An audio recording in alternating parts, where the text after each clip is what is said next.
बिस्मिल्लाहिर्रहमानिर्रहीम। अस्सलाम वालेकुम। आज बात करेंगे ख्वाब में कैंची को देखना। ख्वाब में कैंची को देखना, कैंची से कोई चीज़ काटना, कैंची को अपने घर में देखना, लोहे की कैंची देखना, कैंची की तमाम किस्में और उनकी तमाम ताबीरों पे बात करेंगे।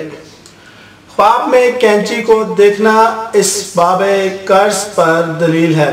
इसका मतलब है कि आप मकरूज होने वाले हैं अगर आप ख्वाब में कैंची देखते हैं। कैंची औलाद, बहन भाइयों और सवारियों में इजाफे की भी दलील है।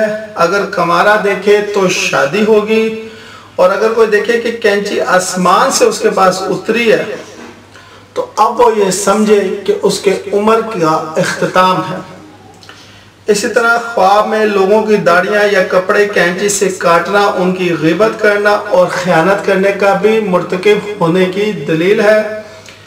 जो कोई देखे कि उसके हाथ में कैंची है और वो उससे बाल या ऊन काटता है तो तबीर है कि माले कसीर जमा करेगा। बाज़ उलमा ने लिखा है कि कैंची लोगों के मबैन सुलह कराने वाले शख्स पर भी दलालत करता है।